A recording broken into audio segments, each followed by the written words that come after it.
Hello, welcome, my online human family. I'm so happy to see you today. It takes so much energy to try and be someone else. Am I right? To wear a mask and do all the social niceties, to put on a happy face when, frankly, you don't feel very happy inside. It's really hard to go out and pretend like you feel a certain way when you don't feel that way. And then to judge yourself for not being more like others want you to be, or like you feel that you need to be, or to judge yourself for thinking, if only I was like those other people, then I would be accepted, then I would have more friends, then I would be in a relationship, then I would get that promotion, then I would be in love. It takes so much energy to do all of these things. And then you come home and you just relax. And you know, one of the reasons home is so relaxing, you don't have to try and be anyone else anymore. You can be you in your yoga pants or your sweatpants or your no pants. and you can just be. That's one of the things I love about being at home. Hi, I'm Rachel Stravelli, and I believe that happiness and success depend on our connection to the natural world and our connection to the wisdom within. I'm an inner wisdom teacher, and I help people to connect to the wisdom within, because I believe we all have great wisdom within, and to the wisdom of the natural world. A lot of times I record outside, but today I'm inside. I plant seeds of hope in a chaotic world. And I am here for you to help encourage you and inspire you and motivate you with love. And in my work and my videos and the emails that I send, I use a blend of logic and life experience, science, and intuitive knowing to inspire you. If you will click on the red button below, the subscribe button, it'll tell YouTube to showcase content like this and tell YouTube it should be featured more. It'll help reach more people, inspire them, and it'll also keep you up to date with all of the great videos that are coming out. So let's think about this again, this being you and the effort it takes to try and be someone else or to try and be things that you are not.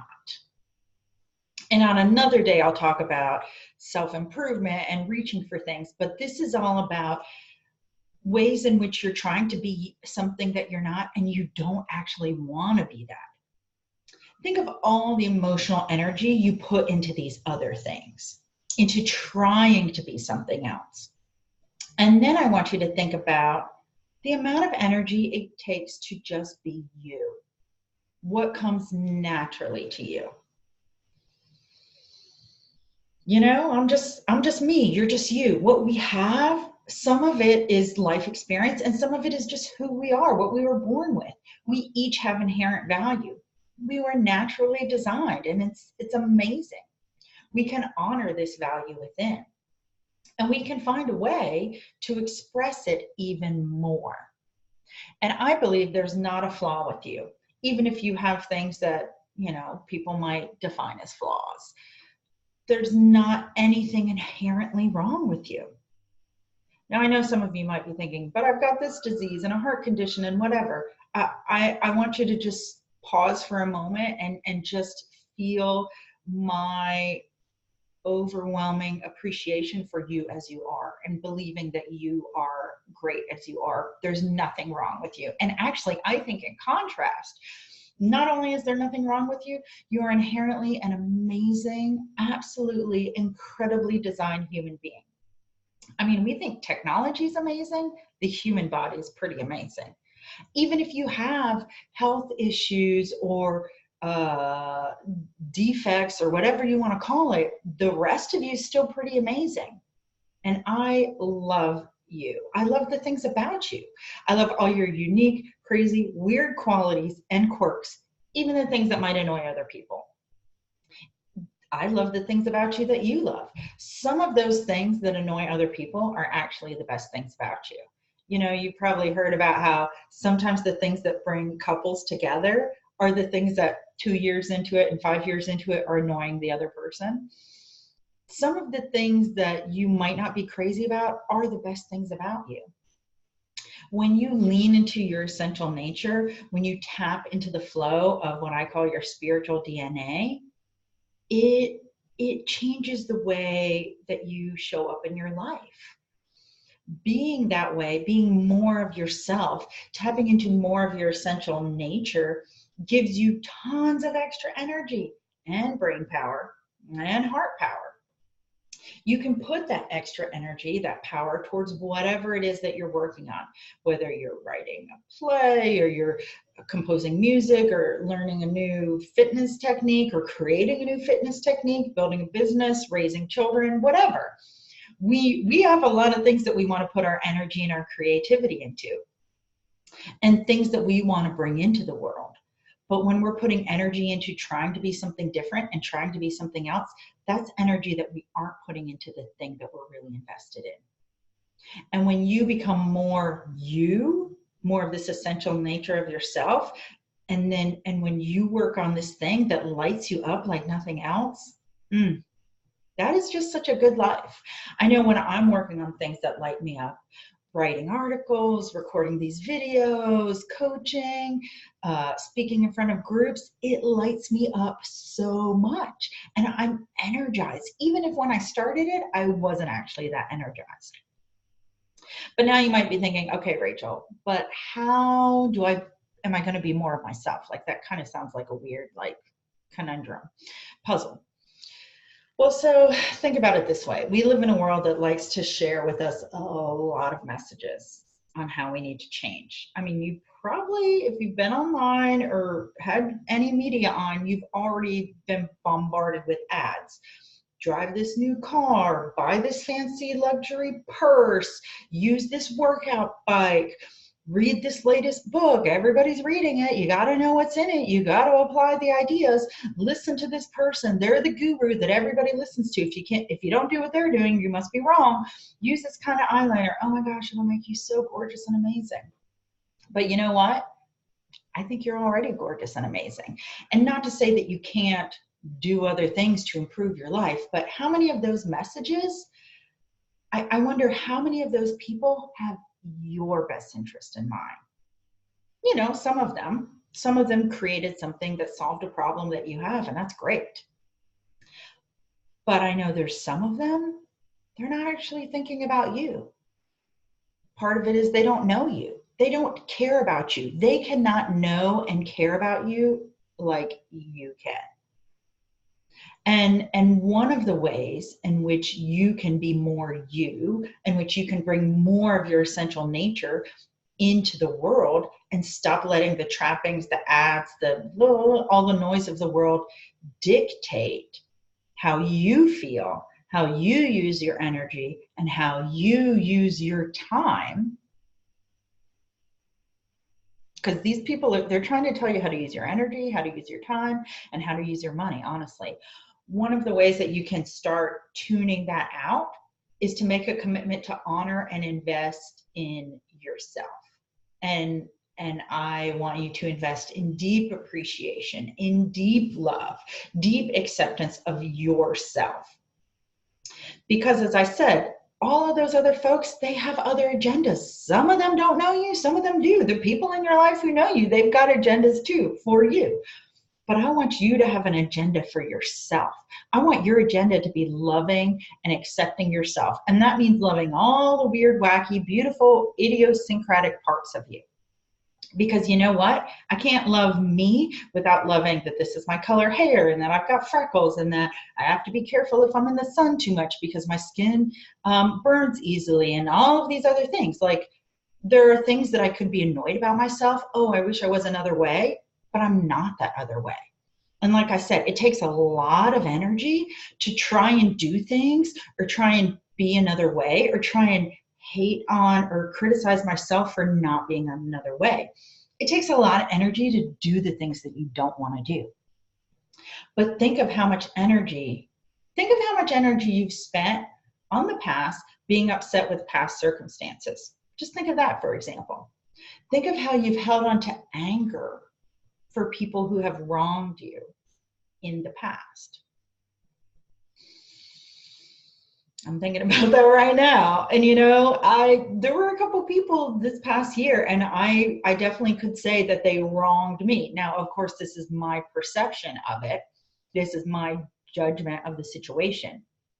But you know what? I'm moving past that judgment, because I know if I or you stop concerning yourself with these other people, this past circumstance, if you start using your energy and attention to shine the light back on yourself, if I shine my light back on me in love and appreciation instead of thinking about the people who wronged me, that really shifts my life in a whole different other direction, and it gives a better quality to my life. It energizes me as opposed to keeps me dwelling in a negative state. And look, like I said, there are people who have wronged me. There are people who have betrayed me, hurt my feelings, talked behind my back, all of that. But again, this is my perception of it. They probably had an agenda. They felt like they were doing what they needed to do to get what they wanted and all that. Ultimately, I have to find a way to let it go. And there's different ways to let these things go. I'll have another video about that. There's different ways to practice forgiveness. That's other video that I have is about forgiveness. But ultimately, I have to let it go, because if I'm going to use my energy, my emotional energy, my mental energy, going over in my mind again and again, oh, I wish I would have said this, and this would be a great comeback. Or if I wouldn't have said that thing, then it wouldn't have happened this way. If I would have said this phrase, if only I would have done that, if only I never would have gotten involved with him, if only I never would have said yes to that business deal, this never would have happened. It's really easy, especially in the middle of the night or when we're going to bed, or when it's quiet time, for our minds to start like, da, da, da, da, da, da, da, da. If I never would have shared that with her, she never would have told everybody else. If I never would have let those words come out of my mouth, so-and-so never would have reacted this way, which then was the domino effect for all these other things. I mean, it's kind of annoying to me that I just gave all these examples. And I feel like the weird, kind of gross energy of ruminating on all of the things that could have been. And I like to just take a deep breath and just let it out and say, you know what? I'm going to let that go. I'm going to forgive myself. I want you to forgive yourself. And I'm not saying forgive yourself for what you did wrong. Just forgive yourself for choices that were made. You don't have to get into a judgment of you and them and all this. But I want you to let it go so you can bring your energy back to yourself, your attention back to yourself, and bring yourself back to the present. Because when we're ruminating and going over the past and doing all of that, none of it is going to change. The past is not going to change. But you know what? At the end of it all, you can think about how those people weren't invested in you like you are invested in you. They weren't with you for the long haul. And that's okay. We don't have to dwell on them. They weren't in you for with you for the long haul, but you are with you for life. Ram Dass, he said, wherever you go, there you are. Like, everywhere I'm going, I'm bringing me with me. And that means that I need to be thinking about me, and not some people worried if I start thinking about me, I'm going to get really selfish. You know what? Let's cross that bridge when we get there. You're probably not going to go into crazy selfishness. But let's start being an advocate for yourself. Let's start looking for how you can ensure that your needs are getting met, that you're getting cared for, that you are caring for yourself, that you are accepting yourself, you're loving yourself. And if you're going to dwell on anything, dwell on you. Not on the past, not on those people, not on what they could have said, not on what the people think you need to buy so you can be amazing and incredible and all of that. I want you to dwell on you. And I want you to start asking yourself questions like, what if I'm perfect just as I am? And if the word perfect makes you uncomfortable, you could use another word. What if I'm amazing just as I am? What if how I am is incredible? What if I can be in the world and be accepted for who I am? How would it look if I was accepting of myself? Who would I be around? Who would I spend most of my time with? What actions would I take today?